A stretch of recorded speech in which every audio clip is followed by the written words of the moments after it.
Fala galera, seja muito bem-vindo e muito bem-vinda a mais um episódio do podcast Disciplina Financeira. E esse episódio, ele é ainda mais especial. O que acontece é que o Bitcoin já foi declarado morto por mais de 452 vezes. Só em 2022 já foi declarado morto 15 vezes e amarga uma queda de mais de 50%. E se você quer saber sobre isso, é claro que a gente trouxe um especialista hoje para falar do assunto. Então, Luiz, seja muito bem-vindo. O Luiz é analista de criptomoeda na Nord Research. E, cara, o espaço é teu para falar pra gente. E aí, o que tá acontecendo? Beleza, cara? Pô, prazerzaço estar aqui com você. Sempre bom trocar essa ideia sobre cripto, né? E falar que o Bitcoin não morreu, né? Assim, acho que o melhor sinal é de você entender que, assim, talvez esteja na hora de você começar a olhar para o Bitcoin, olhar para as criptos, entender que talvez esteja na hora de você começar a comprar, ver se estão falando mal, né? Até tava brincando com um amigo meu ontem, falando que, pô, quando meu pai começa a falar pra mim que esse trem que eu trabalho é bolha, é porque tá na hora de comprar, né? Se ele começa a mandar falar, tá subindo muito, hein? Tá dando certo, é hora de, de dar uma segurada, de começar a vender. Então é uma prova social que a gente tem É, familiar que nos ajuda nisso. Cara, obrigado pela sua participação, por esse tempo aqui com a gente. E antes da gente entrar de fato nas criptomoedas, eu queria saber quem é o Luiz. Né? Da onde que o Luiz veio, por que falar desse assunto e como se tornar, por que você se tornou um especialista em criptomoeda? Cara, então, eu nasci em Goiânia, vivi lá meus 18 anos e vim para São Paulo fazer faculdade, né? Engenharia mecânica, achava que queria trabalhar com carro, fazer motor e tal, mas durante a faculdade você descobre que não é nada disso. E ali nos 2 anos finais, né, quando você tem que começar a procurar um estágio, alguma coisa, eu já sabia que eu não queria trabalhar com engenharia mecânica de fato. E comecei a me interessar por investimento, até que um amigo ali meu, no finalzinho ali de 2016, me falou, cara, dá uma olhada nesse Bitcoin aí. Você que gosta de tecnologia, né? Eu sempre gostei de tecnologia, eu sempre tava começando ali a ter um interesse em investimento, e falou, cara, dá uma olhada nisso aí que eu acho que você vai curtir. E aí tava muito certo, né? Me apaixonei por cripto, pelo Bitcoin e tal, por toda essa proposta por trás disso. E, meu, assim, mergulhei nesse assunto, comecei a investir ali pouquinho, né, dinheiro de universitário, né, deixei de tomar uma cerveja para comprar um pouco de Bitcoin ali, de Ethereum na época. E, meu, assim, comecei a mergulhar cada vez mais. Assim, 2017 foi um ano de muito estudo, muita prática, conhecendo as ferramentas que tinham, conhecendo as novas criptos que estavam surgindo, todas as propostas e tal, entendendo o que era golpe, o que não era, o que ia dar certo, o que podia dar, o que era furada. E em 2018 eu comecei um estágio em um research de cripto, né? Trabalhei 2 anos em research, mais um ano e pouco em uma corretora de cripto. E agora eu tô na Nord já, aí há uns 9 meses aí. A gente tá com um produto de cripto lá, a gente tem carteira sugerida, relatório semanal, um Telegram, tudo isso, tudo sobre cripto, cara. Assim, para mim hoje é um misto de hobby com profissão, sabe? Eu gosto demais de cripto, assim, no meu tempo livre eu tô lendo sobre cripto e meu trabalho é ler sobre cripto e falar sobre isso. Então, assim, é um mercado, um nicho que é realmente apaixonante por trazer algumas perspectivas novas que a gente viu acontecer, né? Eu vi acontecendo de fato ali uma revolução tecnológica, uma revolução comportamental no começo dos anos 2000 ali com a internet, depois mais para o meio com o surgimento e a popularização dos smartphones associada a uma melhor distribuição de internet sem fio. E agora a gente pode estar começando a ver uma nova revolução aí na forma como a gente lida com o dinheiro, com a informação, isso tudo através das criptos, da blockchain e do Bitcoin como o criador disso, né? Que legal, cara. Eu acho que esse é um assunto que a gente tá falando, né, cara? Que é super importante trazer esse assunto, não só aqui no podcast, mas em nossa divulgação nas redes sociais, porque tem o lado muito positivo das criptomoedas e tem o lado obscuro não da cripto, mas da forma que é comentada, né? Você falou sobre, cara, a gente entendeu o que é golpe, o que não é. Então você que tá nesse episódio, cara, que tá primeiramente está no YouTube, não deixe de curtir o canal, de se inscrever, ativar o sininho. Está nas plataformas de áudio, compartilha esse episódio também. A gente vai falar mais pra frente, então se você tá preocupado pra saber se é ou não golpe, cara, a gente vai falar sobre isso mais pro próximo passo do episódio. Mas eu acho que primeiro explicar pra galera, né, o que são as criptomoedas. Né, porque eu acho que tem muita informação E a galera fica meio confuso, né? Então, explicar um pouco pra galera o que é criptomoeda, o que é de fato a blockchain, como funciona esse sistema. Cara, assim, para entender o que é criptomoeda, precisa primeiro você entender o que é o Bitcoin, como que ele surgiu e o que é isso, o que ele se propõe, qual que é a tecnologia que ele usa, né? O Bitcoin surgiu em 2008, né? A proposta do Bitcoin surgiu em 2008 num fórum de criptografia, por um usuário não identificado, assim, que todo mundo só conhece o nick ali, o nomezinho que ele usava no fórum, né? Que é o tal do Satoshi Nakamoto, que ninguém sabe quem é de fato. Uma proposta de uma moeda 100% digital, cuja emissão seria pré-programada, né, decrescente ao longo do tempo e sem interferência externa, né? Assim, então, o lastro do Bitcoin é a matemática, a tecnologia, isso que eu vou explicar aqui, né? Ele criou isso nessa época, né, em 2008. Acho que já era algo que já vinha sendo pensado há algum tempo pelo nível de complexidade com que foi apresentado o paper original do Bitcoin. Assim, são 9 páginas, mas muito densas em termos de informação tecnológica e matemática também. Mas naquele momento era muito importante que a gente estava no meio daquela crise do subprime, o governo intervindo e adicionando liquidez, criando moeda, né? Criando dinheiro para tentar salvar a economia, e isso trouxe alguns anos de recessão ali pós, né? E já na origem ali da crise foi proposto o Bitcoin que tem toda essa lógica, né, de não ter um banco central emitindo ele por trás. Ele é emitido através da validação das transações feita de forma descentralizada, né, com essa tecnologia que todo mundo hoje conhece como blockchain, né, mas que é um nome que foi inventado, né, ele não aparece no paper, não foi criado pelo Satoshi o nome blockchain, foi um nome que ele criou uma moeda que você organizava ela em blocos de transações e cada bloco era atrelado ao bloco anterior, né, então fazendo uma cadeia de blocos, blockchain, corrente de blocos, né, traduzindo assim. A palavra block e a palavra chain aparecem separadamente diversas vezes, mas juntas como blockchain nunca.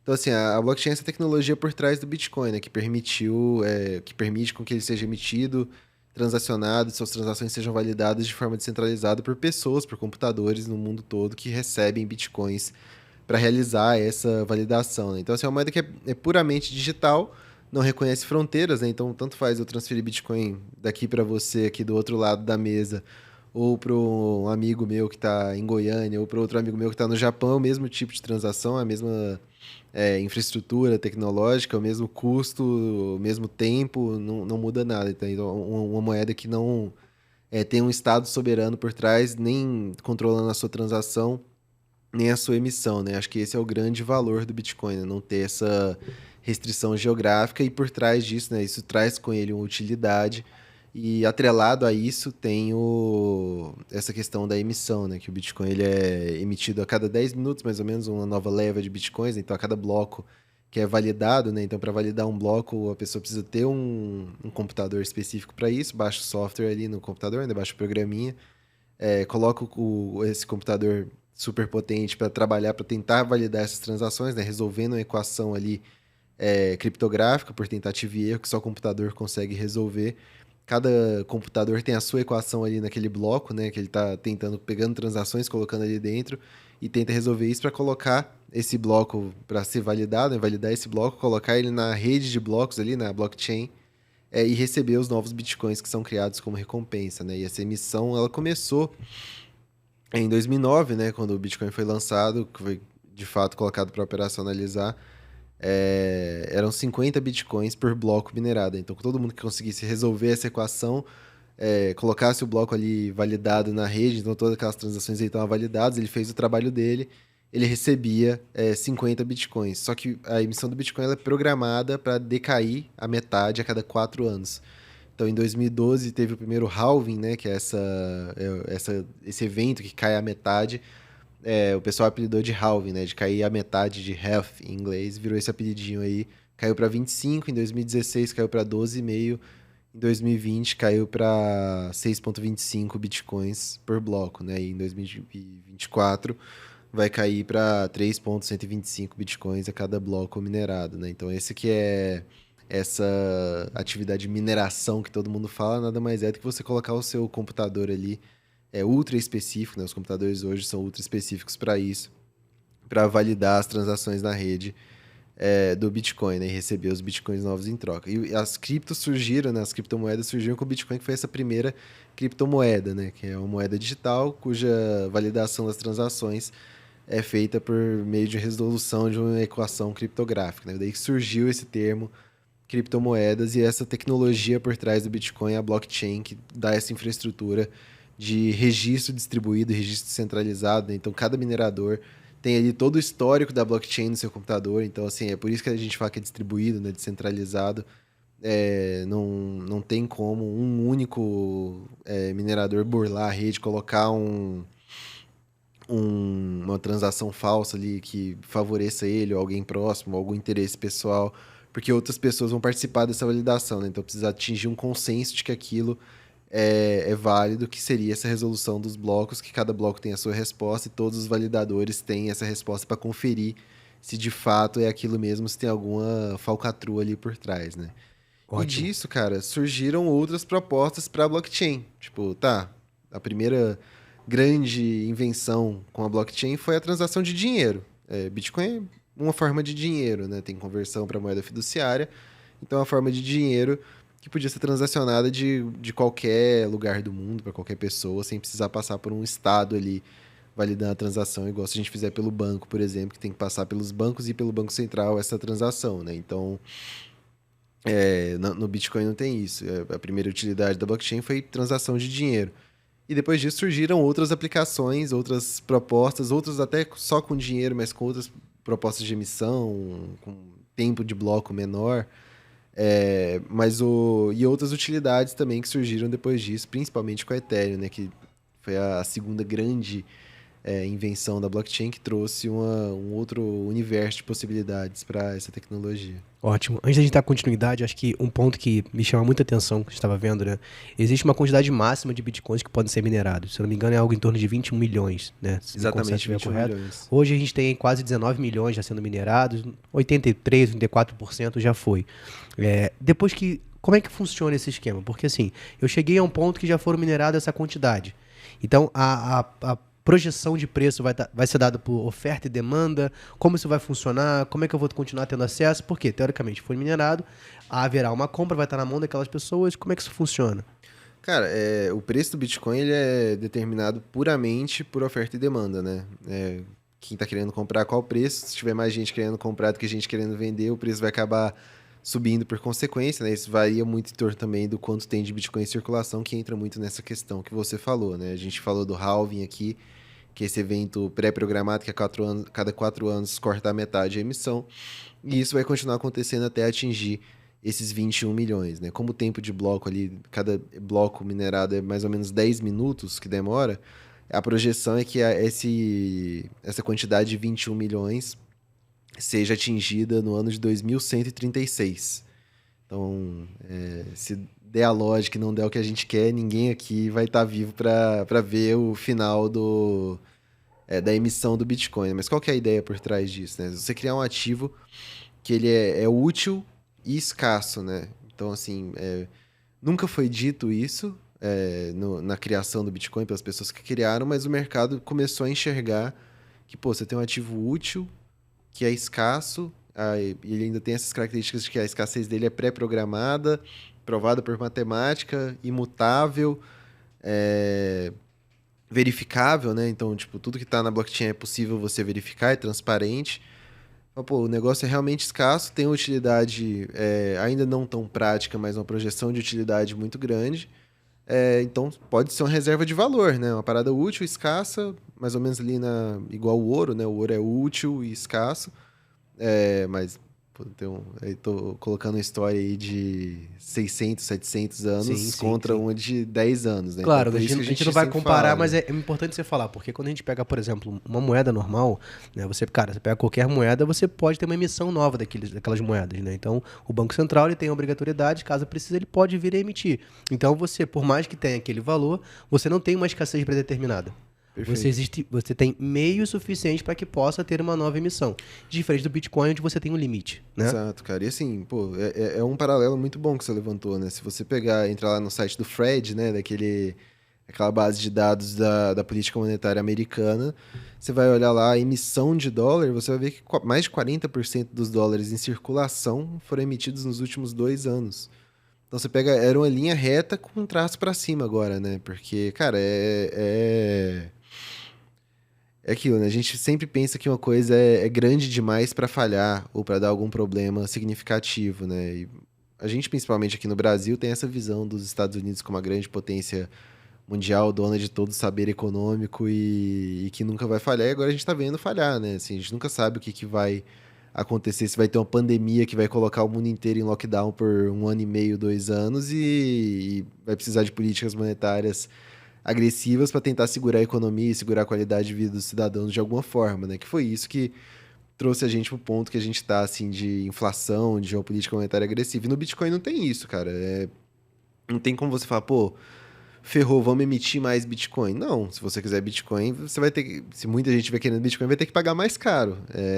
Não tem novas emissões arbitrárias, né? Não é uma sala de reunião que fala, pô, vamos mudar aí a emissão do Bitcoin, então vamos emitir mais 1 milhão de Bitcoins aqui agora. Não, não existe isso, né? Então, assim, esse é um dos grandes valores do Bitcoin e que é o que a galera associa muito com o ouro, né? Novamente, tipo, não tô comparando. Muita gente fala que Bitcoin é uma reserva de valor, eu falo que Bitcoin é uma potencial reserva de valor. Pode se tornar um dia, tem características suficientes para um dia ser uma boa reserva de valor, uma boa alternativa ao ouro, Só um bom falta um complemento, fator, né? né? Se provar ao longo do tempo, né? Cara, alguns fatores, eu acho. Acho que falta se provar ao longo do tempo. Acho que é o principal, mas acho que a questão da utilidade, o Bitcoin ainda é muito pouco útil na prática, né? Na minha opinião, assim, acho que El Salvador está fazendo um experimento muito à frente do seu tempo, assim, eu acho que para mim foi muito inesperado um país em 2021 adotar Bitcoin como moeda de curso legal, adotando ali as soluções que tem de transações instantâneas de Bitcoin como um padrão quase que obrigatório no país, assim, foi muito inesperado, mas ainda assim acho que foi muito interessante para a gente ver de fato em que ponto está a utilidade do Bitcoin na prática. E associado a isso, o ponto mais sensível, que mais dói em todo mundo, que é a volatilidade, né? Mas que é meio que a história ali do ovo e da galinha, né? O que vem primeiro? A utilidade ampla perante a baixa volatilidade, ou a utilidade ampla que muita gente começa a usar, mais capital entra e diminui a volatilidade intrínseca do ativo, né? Porque a volatilidade está muito atrelada ao market cap, né? Ao quanto tem de valor financeiro naquele ativo em questão. Você pega o ouro, por exemplo, né? Não tem como você fazer de fato o market cap exato do ouro, né? Mas a projeção que se tem é que seja de 13 trilhões, né? Então tem 13 trilhões de ouro em valor no mundo, sendo em circulação, em reservas. O Bitcoin hoje, cara, esqueci o número de cabeça, assim, mas vou chutar que é algo em torno de 400 bilhões de dólares, né? Pensa que o Bitcoin no auge teve 1,4 trilhão de dólares de market cap. Isso é 10 vezes menos, aproximadamente 10 vezes menos do que o market cap do ouro, né? Então, para o preço do ouro variar 10% para baixo, precisa sair o equivalente a todo o market cap do Bitcoin. Para o Bitcoin variar 10% para baixo, 114, nessa época, né, era 140 bilhões que tinha que sair de dinheiro do mercado. Então, cara, assim, é muito diferente, né? E essa parte do market cap influi muito sobre essa volatilidade, né? Além do que, assim, o Bitcoin é muito mais líquido, muito mais fácil de ser transacionado, muito mais rápido, né? De você transacionar e liquidez instantânea, né? Claro, Não é tem... difícil você pegar uma barra de ouro e começar a andar com ela pra lá e pra cá, né? Acho Exato. que vai ter Até um mesmo um problema. fundo de ouro, Sim, né? sim. Que você invista é complicado. Tem ali uma carência para você resgatar seu dinheiro, tem uma liquidez um pouco mais demorada. Bitcoin é instantâneo, né? Então, isso é uma vantagem, mas que traz um efeito colateral, que é essa volatilidade que precisa de um volume maior de capital entrar para diminuir ela de alguma forma, né? Ótimo, ótimo. Eu acho que a gente até começou esse episódio falando, né? A gente teve agora no ano de 2022, né? Até a data que eu vi ontem à noite, a gente tinha uma queda do Bitcoin de praticamente 53% e a sua para ali mais próxima, que tem uma grande referência aqui, é Ethereum, em torno de 60%. Eu acho que isso assustou muito, né, os investidores, principalmente aqueles investidores que ainda olham para o investimento como uma questão de curto prazo. Por mais que a gente fale muito que é necessário que a gente tenha esse olhar mais de longo prazo, porque se você for pegar num corte de 7 meses, eu tenho uma queda muito grande. Mas se eu olho num corte de 5 anos, inevitavelmente eu tive um grande potencial com o crescimento das criptomoedas. Como é que. O primeiro ponto acho que se fala muito sobre um termo que é inverno cripto, né? Esse momento muito complicado, um bear market que a gente fala, que é uma queda muito grande desses ativos. Como que você vê isso? Existe um fundamento por trás para que isso aconteça ou é só um momento de um ciclo econômico acontecendo? Cara, esse bear market de cripto, ele tem uma característica única perante aos outros bear markets que a gente teve no mercado de cripto, né? Antes era muito um ciclo de expansão e contração, né? A gente olha ali para 2016, 2017, a gente teve uma expansão tremenda dos ativos, né? Começou a se criar novos ativos, né? Os tokens em cima da Ethereum, começou a ter os ICOs, né? Initial Coin Offerings, né? Que é um análogo ali de um IPO, que seria o lançamento de uma ação na bolsa, né? De uma empresa, de ações de uma empresa na bolsa. A gente tem o Initial Coin Offering, que é o lançamento de uma cripto, né?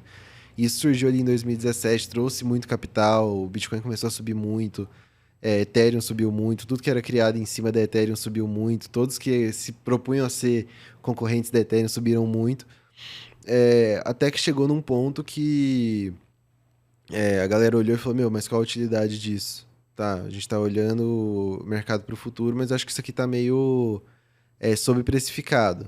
E veio com isso também, mais ou menos junto ali no começo de 2018, a primeira proibição da China, né, de circulação de cripto, de alguns exchanges, e nisso o mercado começou a cair. Então, assim, era um ciclo próprio de cripto, né? Os ciclos de cripto eram muito pautados no halving do Bitcoin, né? Ali o período pré-halving começava a subir, subia por 2 anos depois do halving, depois começava a acomodar até o próximo halving e por aí vai. Mas esse ciclo agora a gente tem um fator muito puxado pelo esse último bear market e bull market, que foi o crescimento da regulamentação de cripto, que trouxe um crescimento do conhecimento das grandes empresas, dos grandes reguladores, que trouxe novas ferramentas de investimento em cripto para institucionais, uma entrada muito forte de capital institucional no mercado de criptoativos, né? Então, assim, muitos fundos, muitos bancos grandes, JP Morgan, que antes detestava cripto, agora distribui fundos de cripto próprio para clientes do private. Todos esses bancos grandes dos Estados Unidos, né? Citi, Bank of America, todos eles têm soluções, né? O Goldman Sachs também, todos muito dentro de cripto. E a pandemia acelerou ainda mais esse processo, né? Porque o pessoal estava em casa, recebia dinheiro, estava trabalhando home office, ou estava recebendo incentivos ali, benefícios do governo, e em casa, sem fazer nada, falou, pô, vou investir em cripto, comprava ali um pouquinho de Bitcoin, um pouquinho de Ethereum, o mercado começou a subir muito nisso. Tanto que tem até uma pesquisa que mostra que 26% dos americanos em idade economicamente ativa tem algum investimento em cripto, né? E dos outros 74% que não tem, desse grupo, 55% se vê investindo em cripto na janela de 1 a 5 anos. Então, assim, o mercado americano ficou muito próximo de cripto, né? Por ter mais ferramentas de acesso e por ter como acessar. E isso trouxe uma correlação muito grande, né, do mercado de cripto com a ação dos Estados Unidos, né, com ações de tecnologia principalmente, mas também com o mercado de ações para o investidor, pelo fato do investidor, seja ele pessoa física ou investidor institucional, grande fundo investindo ali 1, 2%, ou empresa investindo 1, 2% em cripto do seu caixa, ele coloca na mesma caixinha ali de investimento de risco, ativos de risco. E diante desse cenário de juros, né, a gente teve todo esse cenário de pandemia, inflação, injetando dinheiro, hoje chegou a conta, né, inflação alta no Brasil, nos Estados Unidos, na Europa, na China, em todo lugar. E com isso, assim, veio esse ciclo de aumento de juros, de tentar cortar essa inflação, que é um desacelerador natural de mercados de risco, né? Mercados de renda variável. E com isso caiu esses mercados e cripto caiu junto muito por essa correlação que se criou nesses últimos 2 anos. Então, o crescimento do mercado, entradas institucionais trouxe esse efeito colateral, né? O mercado subiu pra caramba, mas trouxe esse efeito colateral, que é uma correlação muito alta com o Nasdaq e S&P principalmente, né? Você pega nas janelas ali de 30 dias, nos últimos 2 anos ou 1 ano e meio, você vai ver que sempre está acima de 70% a correlação. Então, ainda tem isso, né? Tem esse cenário de expansão e contração de cripto, de ciclos naturais, somado com esse fator externo que foi o grande causador desse bear market que a gente está vendo, com alguns catalisadores internos também, que se quiser a gente discute um pouco aqui sobre. Ótimo, ótimo. Isso é legal de falar, porque a primeira coisa que a gente vê, né, no paper inicial do Bitcoin é de ter uma moeda totalmente descentralizada. Né? A gente pega nesses últimos 2 anos, então eu peguei alguns dados aqui, a gente pega, por exemplo, Nasdaq, que é o setor de tecnologia das empresas de tecnologia americana, nos últimos 6 meses caiu em torno de 19% a 25% mais ou menos, em média. Né? O Bitcoin também teve essa queda. E a gente vê que a gente tem uma construção de uma moeda para que seja descentralizada, mas ela tem, como você falou, uma paridade muito próxima de nessas quedas estar acompanhando também esses setores. E, poxa, a ideia inicial não foi essa. A ideia é ser uma reserva de valor, mas a gente tem esse movimento justamente pela entrada muito grande dos institucionais. Como que nesse cenário a gente consegue identificar que ainda é de fato eu posso considerar uma reserva de valor ou não? Cara, assim, eu acho que essa correlação é algo momentâneo, né? É uma questão de evolução. Se você pegasse, por exemplo, vamos analisar de forma simples e direta, né? O Bitcoin tem 13 anos de existência. Começou ali em janeiro de 2009, né, a circular. Hoje a gente está aqui em 2022, tem 13 anos de existência. Mas isso de teoria, né? Na prática mesmo, né? Nessa época o Bitcoin era distribuído só entre nerds, ninguém sabia o que era Bitcoin, só os nerds de criptografia que sabiam de fato o que era Bitcoin. Tanto que você pega ali em 2010, a gente teve a primeira transação da história, ou 2011, eu sempre confundo, mas enfim, nessa 2010, 2011, muito tempo atrás, teve a primeira transação de fato de Bitcoin por algo real, né? Por um ativo real, que no caso eram 2 pizzas. E, cara, 2 pizzas que foram compradas por 10 mil bitcoins, então 5 mil bitcoins cada pizza. Era algo que era muito raiz ali, ninguém sabia o que era aquilo, não tinha valor nenhum agregado, não tinha nenhum valor percebido, na verdade, naquilo, né? Então, a gente vê diversos relatos, fotos, né, dessa época que alguém oferecia, tipo, 1.000 bitcoins e alguma coisa, o cara falava, não, não aceito bitcoin, só aceito moeda com valor real. Então, ainda não era amplamente distribuído. E é curioso você falar, só pegando um ponto, né? Basicamente, essas pizzas hoje valeriam um pouco mais de 240 mil reais, né? Mais, né? Mas, o Bitcoin Milhões, né, de reais. Exatamente, milhões de reais. Você fala, cara, imagina. 250 milhões. Imagina quanto que uma pizza é 250 milhões de reais, né? Eu fico imaginando o cara que vendeu, né? O cara que deu Bitcoin e não pensava nisso, lógico, que ele não ia imaginar que valeria tanto, mas o quão caro foi essa pizza, né? E parabéns pro entregador de pizza, né? Que falou, cara, eu aceito receber. Exatamente. Tipo, ele não comprou acho que é do Papa John's a pizza, se não me engano, a empresa lá dos Estados Unidos, né? Mas não foi o Papa John's, a empresa Papa John's que recebeu, né? O funcionário ali que ia fazer o delivery, que fez o atendimento, né? Aceitou os 10 mil bitcoins e passou o dinheiro dele pra empresa, pro Papa John's, né? Então, assim, não foi o Papa John's que recebeu, foi o cara ali que teve essa visão de falar, pô, tá, eu topo isso aí, vamos... O quão feliz esse cara deve estar nesse momento agora. Se ele não vendeu, né? Eu nunca acompanhei muito bem essa história, assim, tipo... Se ele não vendeu logo depois, né? Ou se ele... Cara, é muito, muito louco, né? A gente vê...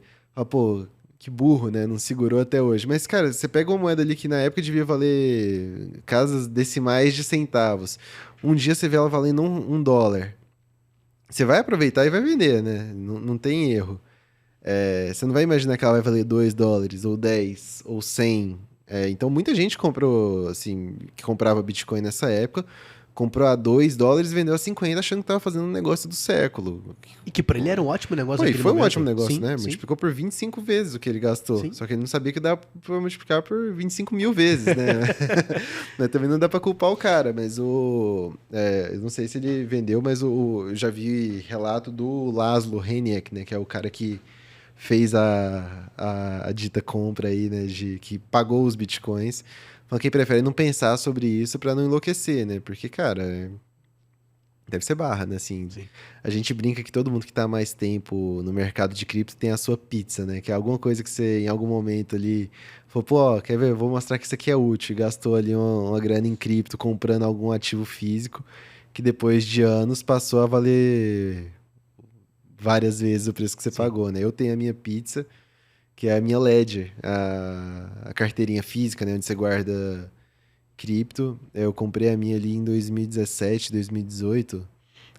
Um amigo meu foi viajar para um evento de cripto lá nos Estados Unidos. Eu queria comprar, mas na época era muito difícil de comprar aqui no Brasil, né? E tinha muito problema com falsificação também, enfim, Brasil.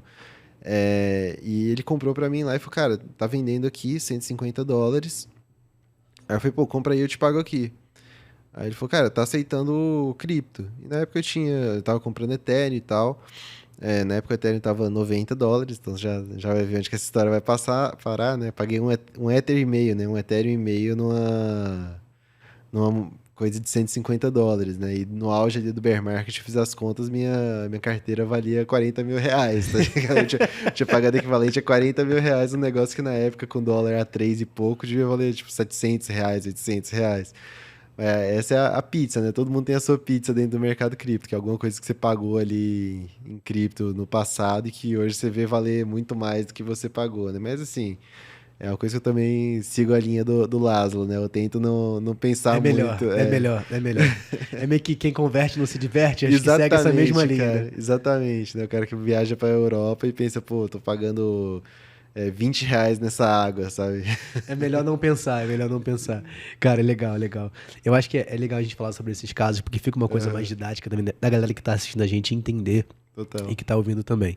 Mas então a gente tá falando muito sobre essa relação, né? Então hoje a gente acredita que é momentâneo esse momento que tá passando, né? E todo bear market ele pode ser uma oportunidade. Sim. Né? E pra galera que tá ouvindo a gente, Luiz, como é que eles podem identificar essa oportunidade? Eu acho que a gente entrar um pouco mais nessa situação, a gente vai falar um pouco mais sobre diversificação de carteira, quanto a gente pode ter ou deve ter, né, numa carteira de criptomoeda na nossa gestão dos nossos investimentos. Mas você acredita que, de fato, esse momento pode ser, sim, uma grande oportunidade para aqueles que estão preparados para esse momento? Cara, eu acredito que sim, a gente está vivendo uma grande oportunidade desde que você tenha um plano e uma visão de longo prazo. O problema de cripto é muito esse, né? Assim, o pessoal tem pouco conhecimento, escuta do vizinho, do tio falar que ganhou milhares de reais, milhões de reais com cripto e sai comprando qualquer coisa achando que vai ficar rico semana que vem. Mas cripto é um setor, um nicho do mercado muito novo e muito jovem e que está em franco desenvolvimento, mas que está no começo desse desenvolvimento, né? Então, assim, tem que ter visão de longo prazo e tem que ter em mente que é um mercado muito volátil, né? A gente já falou isso aqui hoje, mas assim, o Bitcoin é o ativo menos volátil dentro de cripto, né? Porque é o mais capitalizado. Hoje o market cap total de cripto, né, que recentemente aí ontem, né, passou de 1 trilhão novamente de dólares, 40% dele, um pouco ali próximo a 40% é só o Bitcoin. Então os outros 60% ficam divididos em mais de 17 mil ativos. Então, tem que ter muito isso em mente, né? Que assim, é um mercado muito volátil, que, putz, cara, é realmente pro longo prazo. A gente está em começo de desenvolvimento. Assim, a analogia que eu sempre trago é que o Bitcoin hoje, os criptos hoje, são como a internet nos anos 2000, 2002 ali. Eu peguei essa fase um pouquinho, né, ali de virar a madrugada mexendo na internet, porque da meia-noite às 6 da manhã era só um pulso, né, de internet, na época da banda larga e tal, da internet de escada, quer dizer, Internet de antes da escada. banda, Quem não da tinha banda aquele larga. barulhinho. Nossa, Nossa, horrível, cara. insuportável, cara. Insuportável. E, assim, na internet nessa época era caro, era de difícil acesso, era pouco útil, né? Assim, se for pegar as aplicações que existiam na internet ali em 2002, 2001, era blog e e-mail, né? E canal de notícia, assim. Vídeo era uma coisa que praticamente não existia na internet, né? Era muito difícil, era muito... a internet que era muito rápida, né? Quem era burguês em 2002, 2004, é quem tinha uma internet de 250 kbytes por segundo, né? Hoje a gente tem internet de 500 mega, que é, sei lá, 200 vezes mais, ou 2.000 vezes mais. 2.000 vezes mais. 2.000 vezes mais, né? É Então, absurda, a putz, cara, diferença é absurda, né? Então, assim, o ganho de escala com isso, o ganho de... A curva de evolução da tecnologia veio junto com a curva de adoção. Então, assim, mais pessoas utilizavam conforme apareciam mais utilidades, né? Assim, aí tinha interação instantânea, que era o MSN, o ICQ ali, o bate-papo da UOL, que veio depois dessa interação com o e-mail. Mas o e-mail por si só foi uma grande revolução, né? Eu Sim, pensava, tipo, cara, antes como que você se comunicava com uma pessoa que estava do outro lado do mundo? Você tinha que mandar uma carta, carta. que demorava meses para chegar. No e-mail chegava na hora, o cara conseguia olhar, ou se não na hora, 10 minutos. E hoje, com cripto, é a mesma coisa. A gente está nesse estágio, assim, de começo de tecnologia e enxergar possibilidades para o futuro com essa nova tecnologia, com essa descentralização e as vantagens que isso traz, tanto para quem cria quanto para quem utiliza, né? Então, assim, investir em cripto tem que ser pensando nisso, pensando no longo prazo, no que pode ser criado. Então, assim, se você está querendo investir agora nesse bear market, vendo que o preço está barato frente ao passado, frente ao último ciclo de alta, assim, a minha primeira sugestão é: coloca um pouquinho ali em Bitcoin e Ethereum, é, só para você sentir, e enquanto isso, estuda. Vai estudar o que é o Bitcoin a fundo, né? Escuta aqui de novo o podcast, escuta o que a gente falou, entende a blockchain, o que é isso, para que serve. Não precisa ir muito a fundo, ser muito técnico, mas só o suficiente para você se interessar. Que eu te garanto que você vai se interessar e, cara, vai abrir um universo de possibilidades, vai começar a pensar em aplicações possíveis para essa tecnologia descentralizada, onde isso pode entrar, que pode revolucionar uma forma como você lida com qualquer atividade do seu dia, seja transacionar dinheiro como Bitcoin, ou sei lá, como você mantém seus registros, ou como o sistema centralizado mantém seus registros e as vantagens que a descentralização tem nisso. E você vai ver que muita coisa disso que você vai pensar já existe, e é nisso que você vai entrando cada vez mais a fundo no mercado de cripto, mas sempre com essa ciência de que é um ativo, uma classe de ativos muito volátil, e que você deve investir um pouquinho ali do seu patrimônio nisso, né? Não deve ter uma super exposição em cripto. Isso eu sempre brinco, né? Quando o pessoal, Rafael, mas pô, eu quero começar, né? Então, dentro dos processos da empresa hoje de disciplina financeira, a gente trabalha tanto com consultoria e mentorias. Então, pô, eu quero começar. Eu falei, cara, eu tenho a seguinte estratégia. É claro que, tecnicamente, a gente fala um pouco mais sobre isso, mas de forma didática eu vou ter o suficiente que se der muito certo, eu tô bem, mas se der errado, aquilo não vai sacrificar a minha qualidade de vida. Perfeito, Eu cara. acho que é um primeiro passo que a gente coloca. É tipo assim, você vai numa festa, cara, se der problema, cara, beleza, eu não vou ser preso, mas ao mesmo tempo, se der muito certo, eu vou me dar bem. Aham, Então, acho que exato. esse é o primeiro ponto. E aí foi o que você falou. Eu acho que o investir em conhecimento, ele sempre tem que vir em paralelo, ou até antes de você começar a investir. Mas acho que, cara, coloca o pé. Né? Coloca o Perfeito. pé e vê se a água tá muito gelada. Sabe quando você era criança que você ia colocar, molha primeiro o pulso, molha a nuca pra não dar choque térmico? Mesma coisa. Você vai fazer isso com criptomoedas, você vai dar o primeiro passo. Cara, pega o que é a maior referência, o Bitcoin e Ethereum. Você vai lá, hoje você pode começar a investir com pouquíssimo dinheiro. Se você comprar um Bitcoin inteiro. Exato, né? Isso é uma coisa que muita gente tem essa objeção, né? Fala, pô, mas o Bitcoin tá 120 mil reais. Não tem 120 mil reais. Se for para investir, sei lá, no máximo 5% do meu patrimônio em cripto, se 120 mil reais for 5%, eu tô muito bem, né? Mas as pessoas não sabem que o Bitcoin é divisível até a oitava casa decimal, né? Então, dá pra você comprar 0,00 até a oitava casa decimal 1 Bitcoin, né? E as plataformas de negociação aqui no Brasil, sérias, elas têm um mínimo muito baixo, né? Algumas dá para você comprar R$ 10, comprar Bitcoin com R$ 10. Algumas 15, 20, 30, 50, enfim. Você precisa de R$ 10 para começar a investir em cripto. Né? Não tem a desculpa de que é muito caro para mim, é muito difícil. Cara, assim, eu sei que é difícil, eu sei que é uma outra plataforma que você vai ter que abrir conta, isso eu sei que é chato às vezes, né? Pô, o cara às vezes gosta de ter tudo ali centralizado em um único banco digital ou em uma única corretora. E ter mais um passo a mais, mas que vale a pena, cara. Vale a pena você fazer isso. São 20 minutos aí que você vai gastar da sua vida, mas você vai sentir que é comprar cripto, vai ver que é fácil, vai ver que tem uma variedade de criptos ali nas principais corretoras do Brasil cara, o primeiro passo tá dado. Depois de você estudar e colocar cada vez mais, assim, sempre respeitando eu tenho a regrinha ali que eu falo que é o 5%, né? Quanto menos arrojado, mais distante dos 5%, quanto mais arrojado, mais próximo desses 5%, que para mim é o limite do que uma pessoa pode ter em cripto, assim, que deve ter em cripto, né? Acho que para algumas pessoas fala até 10%. Eu hoje tenho próximo a 10%, mas eu trabalho com cripto há 5 anos, vivo o mercado há praticamente 6 anos e vivo isso 24 horas por dia, 7 dias por semana e estou muito dentro, né? E isso é bom de você falar. Você que é um cara ativo no mercado, que está há 5 anos no mercado, tem o total controle de ter 10% do seu patrimônio total investido em criptomoeda. E aí a gente vê muita gente que está fora desse mercado, que nunca ouviu falar, é porque ele viu uma notícia e o cara tem 80%, 90%.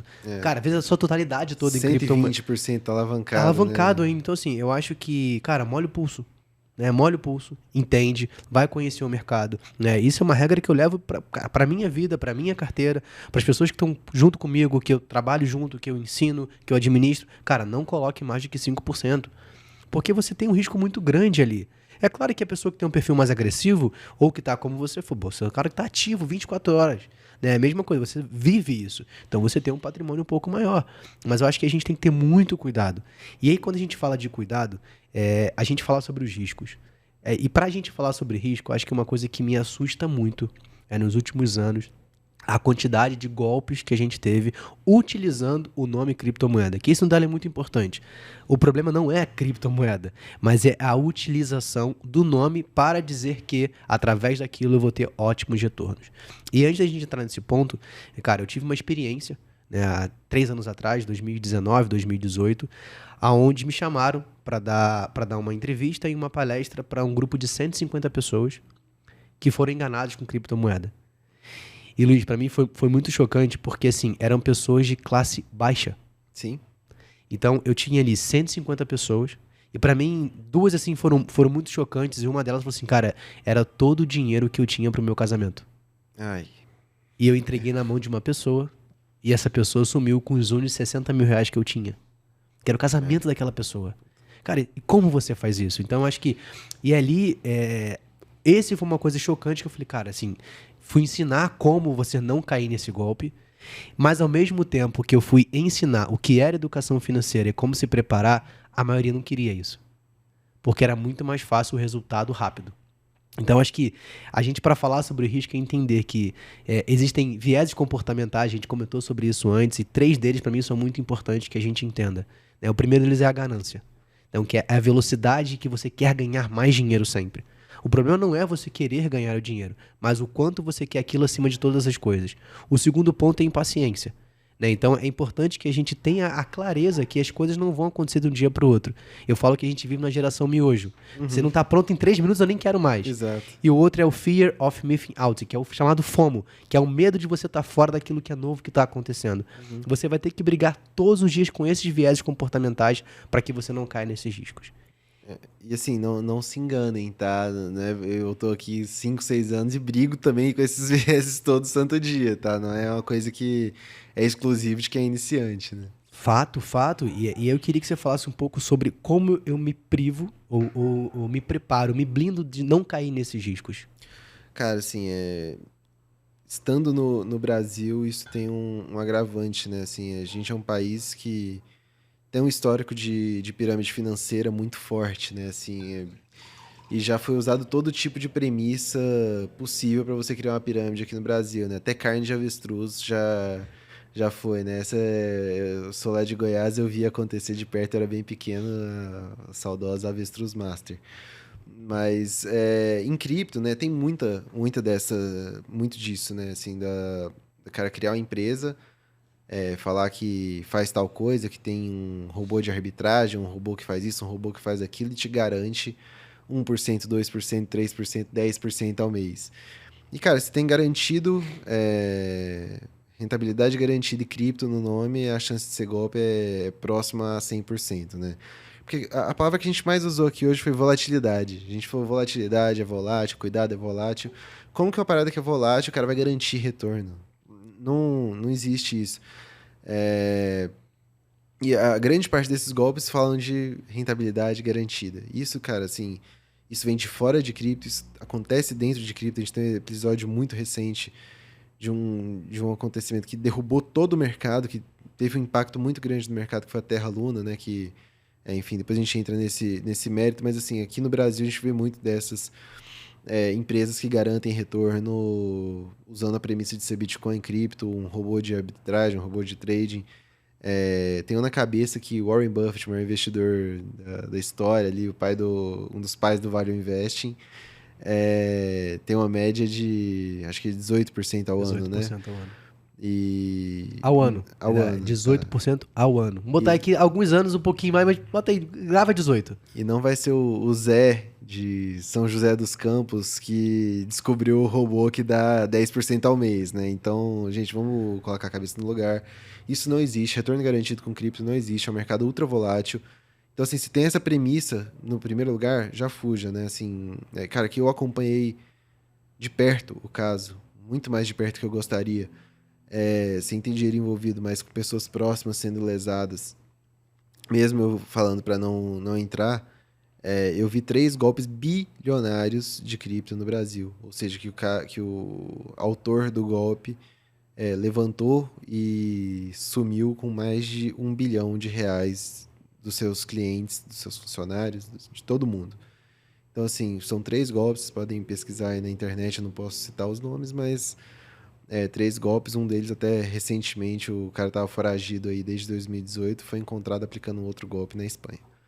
Mas isso acontece muito em cripto, né? Então, assim, o primeiro passo é você entender que não existe rentabilidade garantida. Segundo passo, se não dá para você tirar suas criptos dessa plataforma, não entre nela. O Bitcoin foi criado para te dar a posse do seu dinheiro. Você ter ele ali, você conseguir comprar ele numa corretora, ok, mas guardar no seu endereço, na sua chave ali, na sua posse, né? Então, se não tem como tirar o dinheiro da corretora, já é um mau sinal também. Não vá nesse tipo de corretora. A gente tem muitas corretoras muito boas aqui no Brasil. E muitas corretoras estrangeiras muito boas querendo entrar no Brasil ou entrando no Brasil. Que dão toda essa diversidade de criptos que você pode comprar e tirar para sua posse. Então, é muito, muito fácil você não cair nesses golpes. Basta assim, ter um pouquinho de conhecimento, que é o que a gente está querendo passar para vocês aqui. Então, fujam de rentabilidade garantida, fujam de não pode tirar essa cripto daqui e procure quais são as principais corretoras de criptoativos do Brasil que estão sendo... que negociam no Brasil, que estão sendo estabelecidas aqui, que são regularizadas aqui conforme a regulamentação no Brasil. Se pesquisar aí no Google melhor corretora de cripto no Brasil, vão ter ali as 3 primeiras opções, as 3 são idôneas e o que tiver abaixo, que não tiver escrito anúncio, pode saber que é tranquilo, é idôneo e compre por lá. Todas elas têm acesso com Pix, todas elas têm um pessoal próximo ali que você conhece, que você consegue ver quem são as pessoas que estão por trás ali da criação, né? Eu trabalhei em corretora, eu trabalhei no mercado Bitcoin aí praticamente 2 anos, super seguro, enfim, é uma das boas opções que a gente tem aqui no Brasil. E, é isso, assim, você ter, para não cair em golpe, o caminho é esse, negociar pelas principais corretoras e fugir de qualquer pessoa que te prometa rentabilidade em cripto. Ótimo, então ó, você tá ouvindo a gente agora, tá assistindo, pega papel e caneta e você vai anotar. 3 dicas para que você não caia em nenhum golpe com criptomoeda. Primeira coisa, você tem que entender que não existe retorno garantido em criptomoeda ou até mesmo em renda variável. Segundo ponto, o Zé de Campos não descobriu como faz isso porque nem o Warren Buffett conseguiu. E ele é o maior investidor hoje vivo. O terceiro ponto é entender, cara, invista por corretores que sejam credenciadas, que tenham a sua segurança. E para dar o próximo passo é entender que você tem que colocar em um local aonde você tem a posse da sua criptomoeda. Não entregue pro Zé. O Zé vai dar problema e você vai perder seu dinheiro, beleza? Beleza. Ótimo. Ainda bem que eu tava tentando puxar aqui na memória os nomes dos autores de golpes aqui no Brasil. Acho que não tem nenhum Zé. Você não achar que eu tô falando dele. Pô, Zé, é um nome a culpa fictício. não é com você, é só um nome fictício, Zé. Vai, hoje em dia não pode falar mais nada. Exato, tem senão que tomar já é cuidado. bullying, você vai ser complicado. Não tem cara, nada contra o Zé. não, cara. O Zé é um cara bem legal, mas é só uma conjectura aqui, beleza? Tá, Zé, fica de boa. Acho que... E aí, a gente falou sobre o golpe, eu acho que a gente vive um momento que tem oportunidade, né? E, cara, é inevitável a gente passar por aqui e não falar, entender de você, que é um cara que é especialista, quais são as criptomoedas mais promissoras para 2022. Eu sei que a gente tem 17 mil opções aí, mas é claro que tem aquela que talvez seja o seu xodó ou aquela que você tem estudado mais para a galera poder entender. Cara, assim, pra 2022 é complicado, mas acho que, assim, é pra acumular em 2022. Esse é um ano que, assim, a gente vai aproveitar as baixas para comprar bons ativos a preços baixos, né? E assim, eu tenho 3 ativos preferidos aqui que eu quero acumular bem nesse bear market, né? Primeiro deles, óbvio, resposta mais fácil, Bitcoin. Bitcoin está muito aquém em termos de usabilidade, tem muito a evoluir, está evoluindo muito em adoção, está se tornando cada vez mais escasso porque está saindo...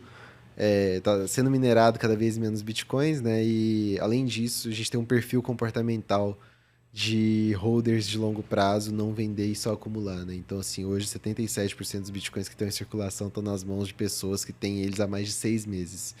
E a tendência mostra que esses long-term holders, né, que a gente chama, que são pessoas que são holders de longo prazo, detentores de longo prazo, eles têm menos tendência a vender. Você pegar a curva de venda, você vê que é muito mais de endereços novos, de pessoas que estão com Bitcoin há 6 meses ou menos. Então, hoje a gente tem muito menos Bitcoin em circulação.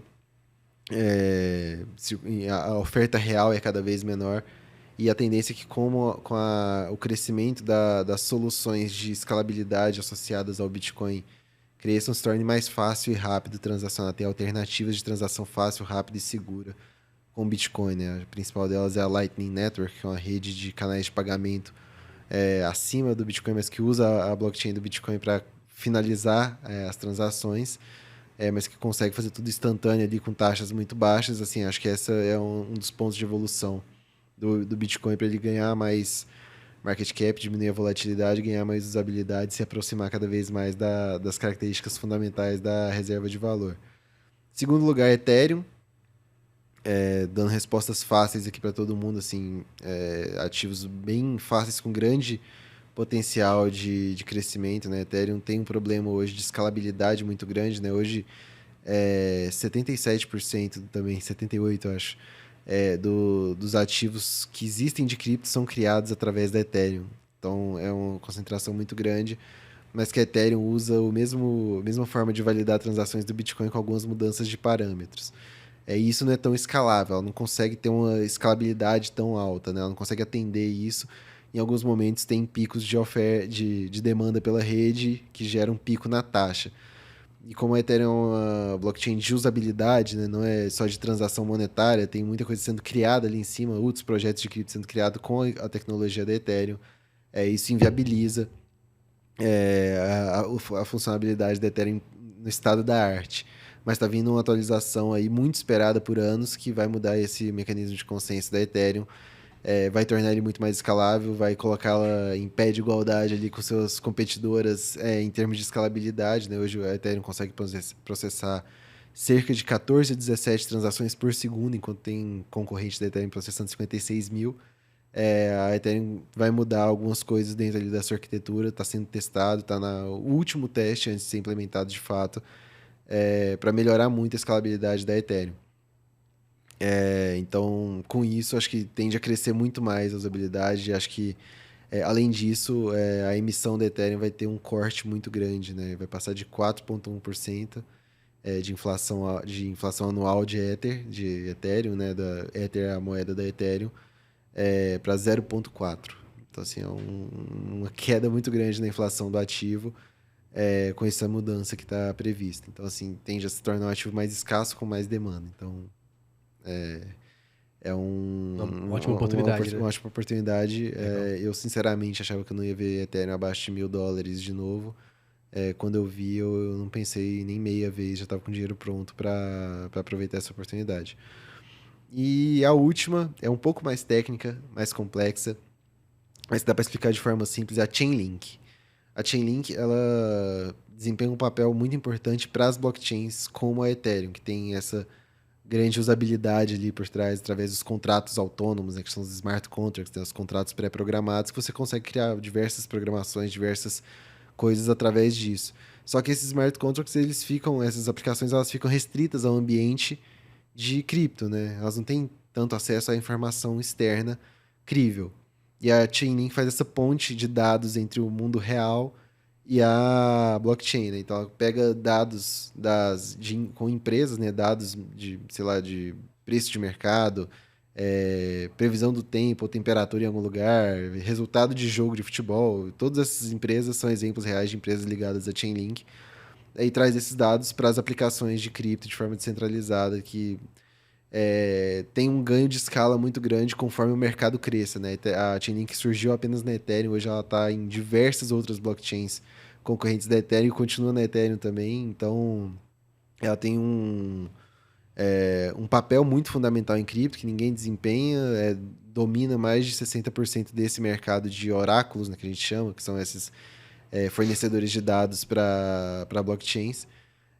Mais de 56%, quase 60% do mercado desse nicho é dominado pela Chainlink, o resto é dividido entre diversas tentativas de superar a Chainlink, mas que não existem ainda soluções à altura, e que tende a ganhar muito com o crescimento do mercado de cripto. Então, quanto mais o mercado crescer, melhor para a Chainlink, e mais o ativo tende a crescer, e está também com mudança nessa política de emissão, que pode ajudar bastante também ao ativo captar o valor que a rede gera, o Link, que é o token, o ativo, captar o valor que a Chainlink gera para todo o ecossistema de blockchain. Então, essas três aí, Bitcoin, Ethereum e Link.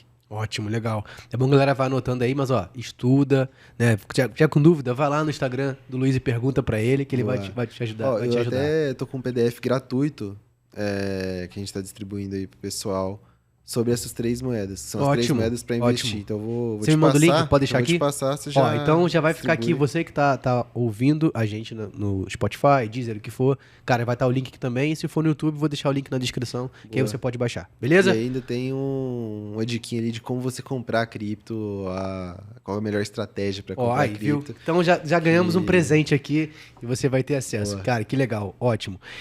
E aí, uma das coisas que, cara, assim, eu descobri, isso aí foi uma coisa que eu aprendi estudando e tal, que eu não sei se todo mundo aqui que tá ouvindo a gente sabe, você, claro que você sabe, que é uma forma de você conseguir uma renda passiva com as criptos, através da estratégia de staking. E aí, é claro que a gente queria que você falasse rapidamente pra galera o que é o staking, como funciona, se é algo seguro, se a gente pode fazer, que eu acho que, cara, é legal a gente falar sobre novas estratégias, não só a questão da compra e venda, mas você conseguir, ainda mais para quem tem essa visão de médio e longo prazo para as criptomoedas. Perfeito, cara. Bom, a gente falou do mecanismo de consenso do Bitcoin, né, e da Ethereum até agora, que é esse de o cara colocar o computador para validar as transações e receber uma quantidade ali do ativo, do Bitcoin ou do Ether, no caso, como recompensa, né? Isso é um modelo de consenso que a gente chama Proof of Work, prova de trabalho, né? Então você prova que você resolveu aquela equação, que você despendeu poder computacional, energia, conseguiu resolver aquilo e ganha em troca os bitcoins por ter validado uma transação. Isso é o Proof of Work. O Proof of Work, como eu disse, ele é muito seguro, porque quanto mais gente competindo, maior o poder computacional da rede, mais difícil de burlar ela se torna, né? Hoje, para você burlar a rede do Bitcoin com a tecnologia que existe atual, você precisa de uma fonte de energia indisponível no planeta Terra. Então, tipo, a quantidade de energia. Mas, assim, ele é muito, muito seguro, mas não é escalável. Ele não consegue ter uma grande taxa de transações por segundo, processar várias transações por segundo, justamente por isso, por ser uma coisa que visa muito mais a segurança do que a escalabilidade. O Proof of Stake, é a prova de participação que a gente chama, na tradução livre, né? É um outro mecanismo de consenso que foi introduzido pela Ethereum como uma possibilidade e foi desenvolvida a partir disso por outras redes, porque a Ethereum começou com o Proof of Work, está até hoje, e essa mudança que eu falei antes do ganho de escala é justamente mudar para o Proof of Stake, consiste em você não precisa ter um computador validando. Você tem um endereço ali, você trava uma quantidade de ativos naquele endereço e você se torna um validador. Então, assim, o alinhamento de incentivo você tem ali uma quantidade de Ether, por exemplo, travado, né? Quando o Ether se tornar Proof of Stake, você vai ter que travar 32 Ether para se tornar um validador. Então, você fica ali validando as transações, despende um pouquinho de gasto computacional para resolver as equações e provar a resolução, mas muito menos do que o Proof of Stake. Então, ele é muito mais escalável, muito mais rápido. E você recebe Ethers por resolver isso. E assim, você pode criar... existem diversas outras redes que fazem isso, né? Solana, Avalanche, Polkadot, Cosmos... Diversas outras têm esse modelo de Proof of Stake já ativo. E assim, algumas delas, o Ethereum limita a 32 Ethers. Algumas não tem essa limitação. Então você acaba sendo assim, quanto mais do ativo você tem travado, maior a probabilidade de você ser o próximo validador e mais você vai receber de forma passiva ali por deixar aquilo travado, sabe? Então, alguns desses outros protocolos, as pessoas abrem pools de validação. Então você deposita ali, você trava naquele endereço daquele cara e ele redistribui o equivalente à quantidade que você depositou ali, percentual, né? O percentual que ele recebe por fazer essas validações. Esse é o staking que a gente fala, né? Travar o ativo para validar as transações e receber uma quantidade passiva por isso, né, de alguma forma. Então, hoje, tem diversos protocolos que são Proof of Stake que tem essa possibilidade. Aí vem a pergunta mais complicada. É seguro fazer isso? Cara, você ser um validador é extremamente complexo. Você mesmo criar o seu validador. Então, muitas das pessoas...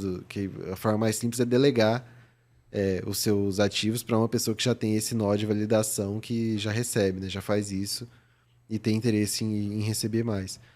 Então, assim, é seguro, mas você está colocando seu dinheiro na mão de um validador. Então, você precisa saber muito bem com quem você está fazendo isso, né? É bom ser com uma empresa crível, ou com uma grande empresa, ou com um grande validador ali do mercado, mas tem um risco intrínseco. Mesmo que pequeno, existe um risco intrínseco. Ótimo, legal. É bom a gente saber sobre as opções, né? Porque às vezes as pessoas ficam muito primeiro presas às principais criptomoedas, que de certa forma acaba sendo até mais seguro para quem está começando, mas também nessas possibilidades.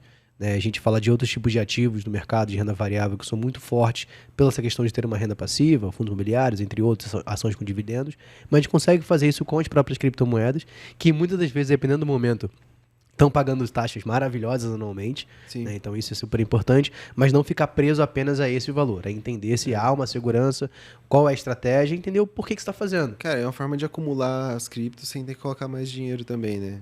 Mesmo durante um bear market, vale a pena você manter ali acumulando, você vai acabar recebendo mais numa alta, numa volta do mercado, depois que esse ciclo de juros aí der uma acalmada, que o mundo como um todo acalmar. Não, e é até legal que você tendo elas ali de certa forma presas, você não faz besteira e vende na hora que não tem que vender, né? Pior que assim, a liquidez delas acaba, da maioria delas é diária, ou assim, às vezes é 3 dias, às vezes 7 dias no limite, assim, mas a maioria dos stakings, né, onde você delega para outra pessoa, mas ainda é um passo a mais para te impedir de vender, né? Não é só vender ali direto e sacar o dinheiro para comprar cerveja. Não, e é interessante, Luiz, porque, cara, no mercado em geral, a gente tem essa grande dificuldade de lidar com a volatilidade. Né? E a volatilidade nem sempre está relacionada a risco, pelo contrário, é a gente entender o movimento daquele ativo. E quando a gente fala da criptomoeda, a gente está falando desde o início da grande volatilidade, e isso para o investidor, vamos botar, cara, investidor comum. Né? Eu falo que o investidor, pessoa física, cara, ele é investidor comum como nós aqui. Então a gente tem essa dificuldade de conseguir lidar com essa volatilidade do mercado, isso traz um pouco de medo, cara, será que agora que eu vou fazer? E uma das coisas que o maior inimigo do investidor é o próprio investidor. Né? Quando ele acaba... Se ele não, entender que o maior inimigo é você no espelho. Cara, você entender que é um momento que você tem que... Não faz nada. Porque se você só vai ter a perda se você fizer a venda. Então você está abrindo mão daquele patrimônio que você tem e entregando ele para alguém. Então como é que a gente pode de alguma forma lidar com isso? Porque o mercado de cripto ele é muito volátil. Então acho que ter uma estratégia seria a melhor opção, ter a clareza do que você está fazendo, o conhecimento e de fato não só falar do longo prazo, mas viver o longo prazo. Cara, acho que é muito em linha com a ação, com todos os tipos de investimento, cara. Você sabendo o que você está colocando sua grana e o quanto você topa perder com aquilo. Entender os prós e contras, os potenciais e os riscos. E você medir a sua mão, medir o investimento que você está colocando ali, né, o quanto você está colocando naquilo, de acordo com o que você aguente perder. Porque, cara, cripto é um mercado que tem muito potencial, que, cara, assim, o risco é considerável também. Não sou cego para falar que já deu certo, já Bitcoin vai ser o novo padrão mundial de dinheiro. Acho que está muito longe disso acontecer. Existe a possibilidade disso nunca acontecer, mas de ter uma relevância significante assim, no mundo, né? Mas é um mercado assim, muito novo, com grandes potenciais, mas que também tem risco. Então, assim, mede a sua mão. Por isso que a gente sempre fala, tipo, no máximo 5%. Porque se você perder 5% do seu patrimônio, ainda mais aqui no Brasil agora, 7 meses de Selic já resolve essa quantidade que você perdeu. Sim. Mas assim, eu não tô falando que cripto vai a zero também. Eu só tô falando que caso vá, a quantidade que você tem que ter investido naquilo é o suficiente para você topar ter investido naquilo em primeiro momento, né? E que também consiga te dar o upside suficiente para se tornar relevante numa alta. Então, cara, assim, os principais pontos entender muito bem no que você está colocando dinheiro, o risco, o potencial, o que pode dar certo, o que pode dar errado, o que influencia o preço. E medir a mão, cara. Não colocar mais do que 5% de todo o seu patrimônio em cripto, porque mais do que isso vai te tirar o sono, vai doer, vai ser ruim, você vai ver uma notícia ruim para cripto, você vai ter dor no estômago, vai estragar seu dia. Cara, não faça isso. Assim, é um mercado que tem muito potencial, tem muita coisa sendo desenvolvida, muita coisa crescendo, muita coisa melhorando. É muito similar à internet no começo, assim, né? Hoje é difícil de transacionar cripto, exige muito conhecimento, é caro às vezes, né? As taxas às vezes estão altas, enfim. E pode ser que daqui a uns anos todo mundo utilize de forma cotidiana, assim mesmo, sabe? De ser uma coisa cotidiana, da mesma forma que a internet antes era muito inacessível, pouco útil, e hoje acho que não tem um empreendimento em São Paulo que não tem acesso à internet, que não utilize ativamente da internet, né? Seja no caixa ou, sei lá, num serviço de WhatsApp vendendo alguma coisa ali. Saiu de enfim, pouco útil para indispensável, né? Exatamente. Talvez, e assim, a gente enxerga que cripto possa trazer isso para a descentralização, trazer grandes vantagens para o usuário e para o criador, de certa forma, né? Para quem está criando conteúdo de forma distribuída. Ótimo, Luiz. A gente está encaminhando já pro nosso final aqui. Cara, dá pra gente falar sobre diversas nuances de criptomoeda. Então já deixo aqui já ao vivo já o convite para se voltar mais vezes, para que a gente possa falar de mais assuntos relacionados à criptomoeda. Mas acho que um dos pontos para a gente poder fechar, cara, essa aqui é uma pergunta que eu sempre gosto de fazer, né? Então, se você pudesse ter apenas uma criptomoeda na sua carteira e levar ela para os próximos 10 anos, qual seria e por quê? Ui, essa é complicada. Primeiro que o convite já tá aceito, só marcar a data. Cara, essa é muito difícil. Claro que aqui eu tô entre Bitcoin e Ethereum, mas eu iria de Ethereum. Acho que Ethereum, para 10 anos, eu acho que Ethereum tem muito a conquistar nesse mercado, tem muita coisa para ser criada e muita coisa para ser desenvolvida na Ethereum. Tem muito para ela melhorar e muito upside com isso. Com a inflação muito baixa, com muita utilidade, muita demanda crescendo, acredito que Ethereum vai abraçar uma boa parte do mercado em 10 anos. Então, Ethereum. Ótimo, Difícil, com ótimo. dor no coração. Me perdoa, Bitcoin. Desculpa, Satoshi. Mas legal. Eu iria de Ethereum. Ótimo, cara. E assim, a gente tem um costume aqui no podcast que sempre ao final a gente pede para todo convidado, cara, deixar uma mensagem para a galera que tá ouvindo a gente. Então pode ser sobre investimento, sobre algo que você queira deixar como mensagem e a indicação de um livro. né? A gente está montando a nossa biblioteca, então ela vai ficar disponível no nosso site, disciplinafinanceira.com.br, e lá todas as temporadas, cada convidado deixa um livro que a pessoa tem acesso àquele livro, cara queira comprar, entender. Eu acho que isso é legal, de a gente fomentar a educação, não só a educação financeira, mas de fato a prática da leitura, que ainda não é tão grande aqui no Brasil. Então, eu queria que você deixasse a mensagem e a indicação de livro pra gente fechar. Cara, pode ser 2 livros, um fora de cripto e um dentro? Claro, com certeza. Perfeito. Cara, assim, a mensagem é, cara, se você for investir em cripto, comece com pouco e tenha foco no longo prazo e estude. Entenda o que é cripto, o que é o Bitcoin, o que é blockchain e o que dá para ser utilizado com isso através da Ethereum e dos smart contracts, que eu tenho certeza que vocês vão se apaixonar e vão seguir o mesmo caminho que eu, e espero que depois possa trocar ideia com muitos de vocês sobre cripto de forma mais ampla, assim. Se quiser me chamar lá no meu Instagram, @faladecripto. Tô sempre trocando ideia com o pessoal lá. E, cara, os livros, o livro de cripto, o Padrão Bitcoin, acho que é um livro que fala muito sobre o Bitcoin, a utilidade dele, o contexto em que ele foi criado, o que pode vir disso, qual que é a utilidade, qual que é a grande relevância dessa revolução. E um livro mais para lifestyle e crescimento pessoal, que é meu livro preferido, assim, da vida, e que eu já li ele 3 vezes e até tô precisando ler de novo, é O Poder do Hábito, cara. Acho que é um livro que te traz insights e te traz conhecimentos, autoconhecimentos, não só sobre você, mas como ser humano, como espécie, que são muito legais para você moldar o seu dia a dia, ver onde você está errando e se tornar mais produtivo. Assim, é um livro que, para mim, devia ser leitura obrigatória em todas as escolas do Brasil a partir da primeira série. Aprendeu a ler, tinha que ler esse livro, porque é realmente muito, muito interessante. Assim, e é um livro que é uma leitura gostosa, né?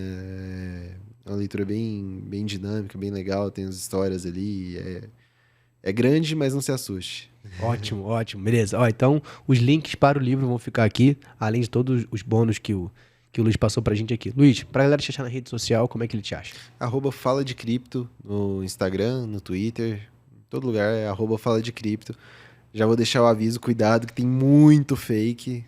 O pessoal gostou muito da minha foto.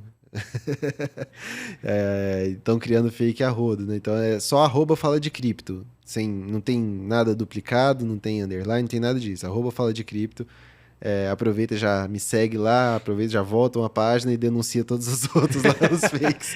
Não, eu vou deixar complicado. O link correto. Boa. Vai estar aqui do Instagram dele, para que você possa curtir, possa comentar, possa ir lá. E você que está assistindo o episódio, está ouvindo, vai lá e fala: cara, eu estou te seguindo porque eu te vi no episódio do podcast Disciplina Financeira. Beleza? Dá essa moral aí. Oi, Luiz, sim. Obrigado pela participação, obrigado pelo seu tempo aqui. Cara, em breve teremos mais criptomoeda aqui no podcast, cara, e isso é muito legal da gente falar, assim, dedicar esse tempo para isso. Eu acho que a educação financeira, mas ela de fato, ela de forma generalizada, ela pública, ela pode mudar vidas. Então acho que isso é super importante. Sem dúvida, né? Tomara que, assim, a gente...